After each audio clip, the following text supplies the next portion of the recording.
Hi guys, ये Devang Maheshwari this side. इस video में हम तीन चीज़ें ओवरऑल डिस्कस करने वाले हैं। सबसे पहले कुछ स्टॉक की क्वेरीज थी जो लास्ट वीडियो में काफ़ी लोगों ने कमेंट करी थी, तो हम वो पहले स्टॉक की क्वेरीज देखेंगे उन स्टॉक में आगे क्या हो सकता है। उसके बाद सेकेंड पार्ट में हम मार्केट्स के बारे में डिस्कस करेंगे कि आज मार्केट्स में ओवरऑल क्या चीज़ हो रही है, किस तरीके से मूवमेंट हो रहे हैं। और थर्ड हम डिस्कस करेंगे कुछ इंपॉर्टेंट स्टॉक्स, कुछ इंपॉर्टेंट न्यूज़ अपडेट्स जो आपको ध्यान देनी चाहिए। चलिए शुरू करते हैं। सबसे पहले चार्ट्स पे जाते हैं और पहले स्टॉक से स्टार्ट करते हैं जो है एल आई सी। ये है अभी आपके सामने एल आई सी का डेली चार्ट। यहाँ पे देखते हैं हम क्या हुआ एल आई सी में।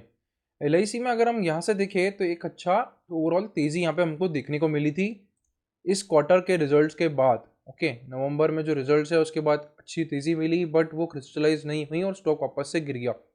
अगर हम देखें अभी तो स्टॉक जो है एक नए लो की तरफ बढ़ता हुआ दिख रहा है। तो लास्ट जो एक यहाँ से थोड़ा रिवर्सल आया था वो पर्टिकुलर ये जोन था।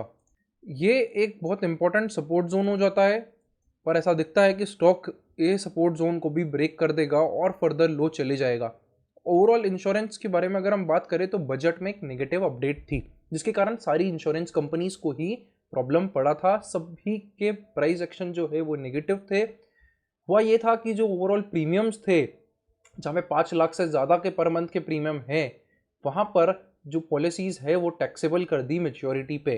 तो इसका नेगेटिव इम्पैक्ट ये पड़ा कि जो बहुत ही एचएनआई कैटेगरी के लोग हैं, जहाँ पे हाई लेवल की हाई प्रीमियम की इंश्योरेंस पॉलिसीज़ है, वो अब कम हो सकती है क्योंकि मेच्योरिटी को टैक्सेबल कर दिया है नॉर्म्स के हिसाब से। एंड इसके कारण यहाँ पे सारे लाइफ इंश्योरेंस कंपनीज है जैसे कि एचडीएफसी लाइफ हो गया, आईसीआईसीआई हो गया, सब लाइफ इंश्योरेंस कंपनीज पे एक नेगेटिव इम्पैक्ट हमको बजट के बाद से देखने को मिला। और वही कुछ एलआईसी में भी हमको देखने को मिला क्योंकि ये एक अच्छा सपोर्ट जोन था लास्ट लो का, इसलिए यहाँ से हमें एक टेम्पररी जंप जरूर देखने को मिला। एक जंप मिला बट वो सोल्ड ऑफ हो गया है और नीचे आ रहा है। तो एलआईसी के साथ आपको अगर देखना है तो आप एचडीएफसी लाइफ भी देख लीजिए। एचडीएफसी लाइफ में भी सेम प्राइस एक्शन है। ये रहा बजट, बजट के बाद ये भी नए लो की तरफ आ गया है। तो लाइफ इंश्योरेंस कंपनीज ऑलमोस्ट सारी कंपनीज ही एक 52 वीक एक नए लो की तरफ बढ़ती हुई दिखती है। ये देखिए बजट के अनाउंसमेंट के बाद सिंगल डे 10% का फॉल हमें एचडीएफसी लाइफ में भी देखने को मिला था। तो आगे क्या हो सकता है एलआईसी में, देखिए हमें इतने वीक स्टॉक से ओवरऑल सेफ रहना चाहिए, हमें यहाँ पे नहीं घुसना चाहिए जब तक हमको एक अच्छा ब्रेकआउट नहीं मिलता है। देखिए ये एक इम्पोर्टेंट रेजिस्टेंस लेवल था जहाँ पे यहाँ से चेंज हो गया था। लास्ट टाइम यहाँ स्टॉक ने आगे बढ़ने की कोशिश करी पर हमको कंफर्मेशन के साथ वीकली क्लोज यहाँ पे नहीं देखने को मिला। ओके, ये देखिए यहाँ पे पर्टिकुलरली कैंडल्स वीकली क्लोज हमको अच्छा नहीं मिला, फुल रिजेक्शन आ गया। ओके, अब यहाँ पे हमको क्या करना है, आप ये रेजिस्टेंस को उठाइए और इसको शिफ्ट कर दीजिए इस पर्टिकुलर लेवल पर, क्योंकि ये एक इम्पॉर्टेंट सप्लाई जोन हो जाता है जो कि है अराउंड लेवल्स 750 753 के आसपास का। यहाँ पर अभी आपको करेंटली स्टॉक जब तक यहाँ के ऊपर नहीं मिलता है, इस लेवल्स का ब्रेकआउट नहीं होता है, यहाँ पे ओवरऑल एक बेरिश टू साइडवेज मोमेंटम बना हुआ रहेगा। एक हायर हाई जो है वो हमारा इस पर्टिकुलर लेवल के ऊपर आएगा जहां से हम बोल सकते हैं अच्छा मोमेंटम मिल सकता है। बट करंट स्ट्रक्चर देखें तो काफ़ी वीक है एलआईसी का। सेकंड स्टॉक के बारे में बात करते हैं वो है रूट मोबाइल। रूट मोबाइल की बात करें, एक आईटी कंपनी है, काफ़ी अच्छा इसका ओवरऑल मोमेंटम रहा था लिस्टिंग के बाद, और यहाँ पे कंटिन्यूस डाउन ट्रेंड में है। अब देखिए ये ट्रेंड लाइन एक इंपॉर्टेंट ट्रेंड लाइन हो जाती है।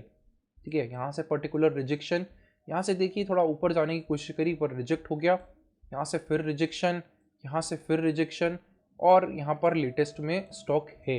तो अब यहाँ पे हम रूट मोबाइल से रिलेटेड क्या स्ट्रैटेजी बना सकते हैं, देखिए अब यहाँ पे सेम हमको स्टॉक जो है ओवरऑल वही same lower low higher low पे चल रहा है। देखिए यहाँ कोशिश करता है नीचे आ जाता है, फिर यहाँ पे कोशिश करता है, फिर नीचे आ जाता है, और यहाँ पे फिर ऊपर कोशिश कर रहा है। अब एक हायर हाई कब बनेगा, जब स्टॉक जो है पर्टिकुलरली ये लेवल्स का ब्रेकआउट मिलेगा आपको तब। ओके, ये लेवल से 1435, 1435 के ऊपर यहाँ पे ट्रेंड चेंज हो सकती है, एक अपसाइड मोमेंटम दिख सकता है।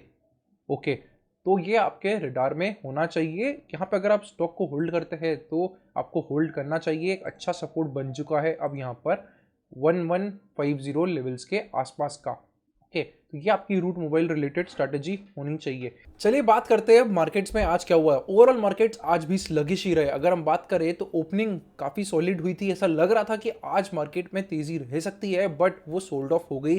जैसे कि हमको पिछले एक महीने से दिख रहा है, जितनी भी तेज़ी आई वो सब सोल्ड ऑफ हो रही है।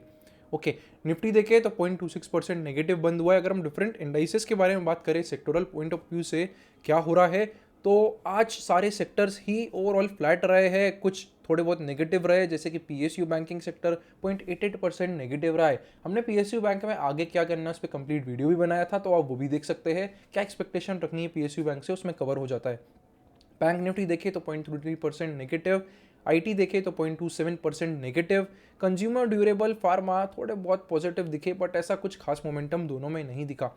बात करें निफ्टी मेटल की तो 3% फॉल हुआ है, क्योंकि यहाँ अदानी एंटरप्राइज आता है और अदानी का डाउनफॉल जो है वो चलता ही जा रहा है, चलता ही जा रहा है। अगर हम एडवांस डिक्लाइन रेशो की बात करें तो आज रहा है 0.68 का। टोटल अगर हम एफआईआई बोले तो एफआईआई ने आज 1470 करोड़ की सेलिंग करी, डीआईआई नेट बायर रहे 1400 करोड़ का। ओवरऑल मार्केट में ज़्यादा स्ट्रेंथ अभी भी नहीं है, हमें वेट करना चाहिए कि इंडाइसेस का 50 day simple moving average capture करने का। जब भी ऐसा होता है वहाँ से हमको अच्छा मोमेंटम दिख सकता है, तब तक हमें पोजीशन साइजिंग कम रखनी है। चलिए अब बात करते हैं हम दो ऐसे स्टॉक की जो आज काफ़ी न्यूज़ में रहे और काफ़ी इंटरेस्टिंग भी हो जाते। सबसे पहले देखिए आज तो ओलेक्ट्रा ग्रीन टेक 20% का ओवरऑल आज यहाँ पे हमको मूवमेंट देखने को मिला है। जो न्यूज़ पे ये इतना अप हुई है वो है कि रिलायंस के साथ हाइड्रोजन बस का कॉन्ट्रैक्ट हुआ है।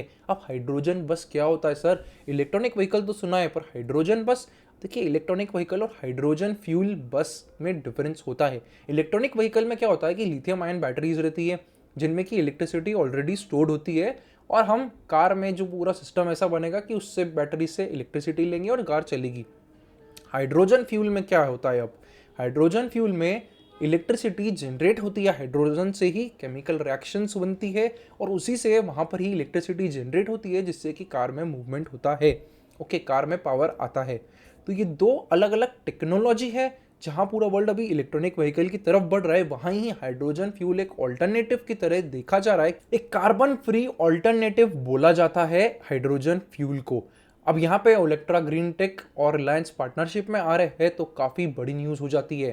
ठीक है, अब हम चलते हैं ओलेक्ट्रा ग्रीन टेक के चार्ट पर डिस्कस करते हैं कि क्या हो रहा है अभी ओलेक्ट्रा ग्रीन टेक के चार्ट में। ये है अभी आपके सामने ओलेक्ट्रा ग्रीन टेक का वीकली चार्ट। अब देखिए यहाँ पे किस तरीके से ओवरऑल चीज़ें मूव हो रही है। स्टॉक जो है काफ़ी एक बड़ा बुल रन ऑलरेडी दे चुका है। ठीक है, ये स्टॉक 2020 में 80 रुपीज़ का था, जो 80 से 800-900 रुपीज़ तक गया। ओवरऑल यही इलेक्ट्रॉनिक बस में काफ़ी पॉपुलर स्टॉक रहा हुआ है और अब हाइड्रोजन फ्यूल में भी आ रहा है। ठीक है, ये कंपनी में आज देखे तो एक सुपर अमेजिंग वॉल्यूम्स के साथ हमको यहाँ पे रन दिखा 19.3% का। वॉल्यूम्स देखिए कितनी ज़ोरदार वॉल्यूम्स आई है। स्टॉक आपके रडार में होना चाहिए। स्टॉक का हम की लेवल्स की बात करें, इंपॉर्टेंट एरियाज़ की बात करें, तो वो कुछ ऐसे है। अगर यहाँ पे हम एक वीकली चार्ट देखें तो एक अच्छी ट्रेंड लाइन यहाँ पे हमको ये दिखती है। देखिए इस पर्टिकुलर ट्रेंड लाइन से कितनी बार रेजिस्टेंस आया है। ओके, यहाँ से फिर एक रेजिस्टेंस। तो हमें पर्टिकुलरली अगर ये लेवल क्रॉस करती है कंपनी तो एक बुल मोमेंटम वापस से रिवाइव यहाँ पे हमें दिखता है, जो है अराउंड 600 का लेवल्स।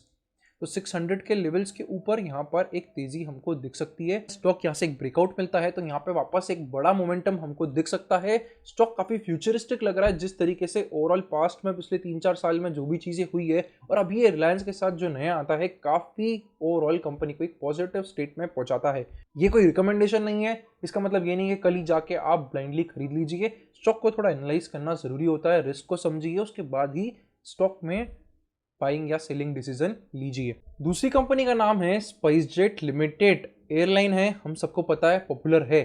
यहाँ पे देखिए आज हम तो कंपनी के रिजल्ट आए जहाँ पे प्रॉफिट 5-fold इंक्रीज हुआ है on the increase in air travel, जिसके कारण हमको स्टॉक देखेगा 12% अप। ठीक है, अब यहाँ पे हम थोड़ा वाइडर चार्ट देखते हैं। वीकली चार्ट देखिए किस तरीके से कंपनी ओवर द ईयर्स नीचे ही गई है और कुछ नहीं हुआ कंपनी में। ठीक है, तो क्या कारण रहा है? कारण ये कि इनके नेटवर्थ जो है वो है नेगेटिव, खूब नुकसान हुआ है, रिजर्व सरप्लस पूरे उड़ गए हैं। और यहाँ पे अब जो स्टोरी है वो यही है कि क्या यहाँ पे टर्न अराउंड हो सकता है या नहीं। करेंटली 5-fold इंक्रीमेंट आया है, कंपनी काफ़ी रिस्ट्रक्चरिंग एक्टिविटीज़ में भी है।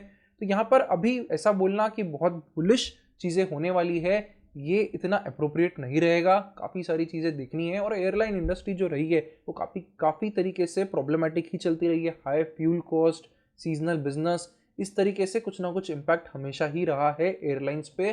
बहुत सी बैंक्रप्सीज एयरलाइन में हुई है और टेलीकॉम में हुई है। तो ये दो सेक्टर हमेशा याद रखिएगा कोई भी डिसीजन के पहले कि ये दो सेक्टर खतरनाक सेक्टर है, जहाँ पे पैसा जाता है तो पूरा ही चले जाता है। हिस्टोरिकली ऐसा ही देखा गया है इन दो सेक्टर में।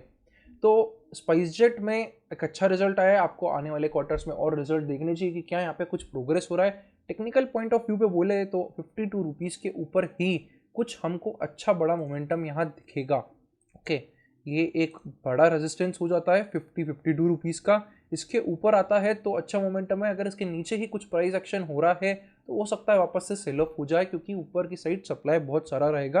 अच्छा मोमेंटम के लिए ये चाहिए। नीचे भी कुछ पॉजिटिव मोमेंटम हो सकता है आए, बट वो इतना स्टेबल हो सकता है नहीं रहे। तो ये है दो ऐसे स्टॉक जो मैं आपसे डिस्कस करना चाहता था। एक हमने बहुत इंपॉर्टेंट स्टॉक भी डिस्कस करा। अगर आपको और कुछ स्टॉक की क्वेरीज है तो कमेंट में मुझे ज़रूर बताइएगा। होप आपको ये डेली अपडेट्स अच्छी लग रही है। अगर अच्छी लग रही है तो कमेंट में मुझे ज़रूर बताइएगा। मिलते हैं फिर से अगले वीडियो में। चैनल को सब्सक्राइब करना मत भूलिएगा। See you guys, C A Divang Maheshwari.